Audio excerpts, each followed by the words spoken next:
হয়েছে আমাদেরকে এই যে এই প্যারার নিচের যে লাইনটা আছে এই পর্যন্ত করতে হবে, তাহলে ভালো ভালো লাগতো। এই যে স্পেস, এই স্পেসটা বেশি বড় হয়ে গেছে। হ্যাঁ ঠিক আছে, স্পেস কমাবা আরেকটা। তারপরে দেখি তোমাকে, আমি তো এইগুলি মনে হয় ইন্ডিকেট করে দিছিলাম না, তারপরের থেকে দেখবো আমি। হ্যাঁ এই যে এইখানে যে একটা লাইন হাফ লেখছো এরকম, ঠিক আছে, এটা ঠিক আছে। এটা কোন শ্রেণী?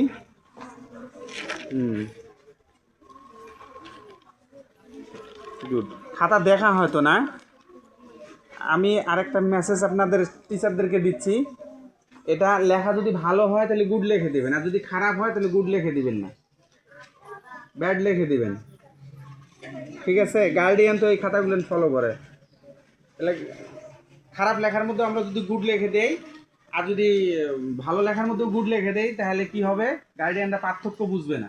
তাহলে আমাদেরকে কি করতে হবে, ভালোটার মধ্যে গুড, খারাপটার মধ্যে কি ব্যাড লিখে দিতে হবে। হ্যাঁ, সেটা বাংলা হোক ইংলিশ হোক সবগুলোর মধ্যে, ঠিক আছে?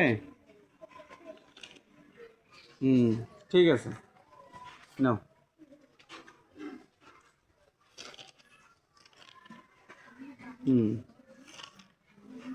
ঠিক আছে, এরকম স্পেস দিতে হবে, স্পেসটা বেশি দিয়ে ফেলে। প্যারার একটা প্যারার পরে যে আরেকটা প্যারা লিখবে, ওই দুই প্যারার মাঝখানে যে স্পেসটা থাকতে হয় সেই স্পেসটা অনেকের অনেক বেশি হয়ে যায়, এত বেশি দেওয়া যাবে না। এইটা ঠিক আছে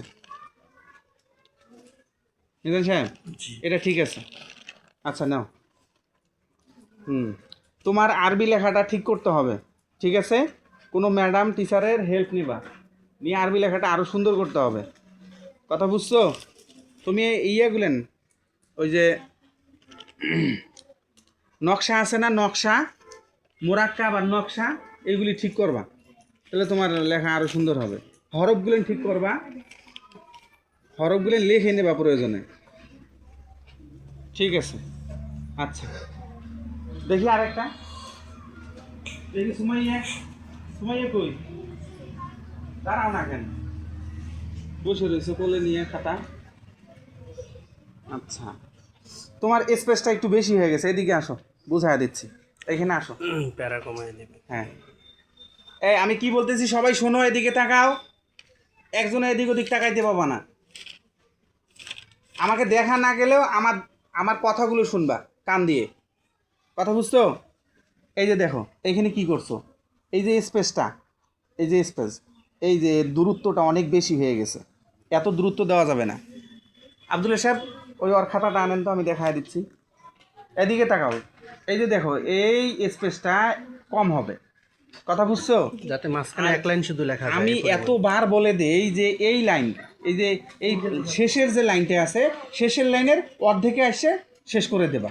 এই যে আপনি যে ছুটির সময় একবার দেখলেন না, হ্যাঁ এরপর থেকে আমি ওভাবে লিখি। কই, হ্যাঁ এই যে এবার এটা ঠিক আছে, হ্যাঁ ঠিক আছে।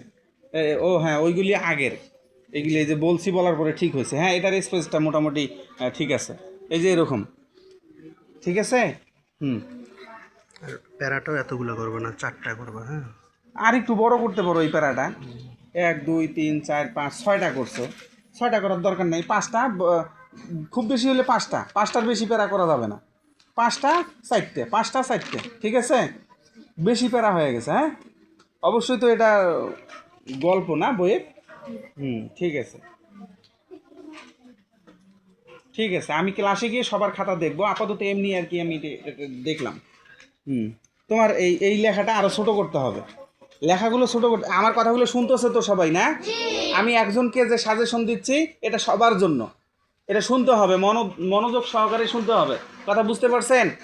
আচ্ছা এই লেখাটা ছোট করতে হবে, লেখা বেশি বড় হয়ে গেছে, ছোট করতে হবে। হ্যাঁ নাও স্পেস, এইখানেও বিশাল স্পেস দিয়ে দিছো, স্পেস কমাইতে হবে, এত বেশি স্পেস দেওয়া যাবে না। হ্যাঁ হ্যাঁ এই যে এরকম, এই যে এটা মনে হয় বলছি তারপরে সুন্দর হয়েছে। হ্যাঁ আমার কথা যারা শুনবে, আমার সাজেশন যারা শুনবে লেখার, তাদের লেখা ইনশাল্লাহ ভালো হবে, ইনশাল্লাহ ভালো হবে। এই যে এইগুলি আগের লেখা না, এই যে এইগুলি হলো পরের লেখা, এটা তো ঠিক করো নাই তুমি, তোমাকে তো এইগুলি লিখতে বলি নাই, এই যে এইটা, এইগুলি কেন লিখছো? একই জিনিস তো আমি লিখতে বলি নাই, বলছি এটা ভুল করছো তুমি, এটা করা যাবে না। এই স্পেস বেশি হয়ে গেছে, বেশি হয়েছে, এত স্পেস দেওয়া যাবে না। হ্যাঁ তো ঠিক আছে, আচ্ছা ঠিক আছে।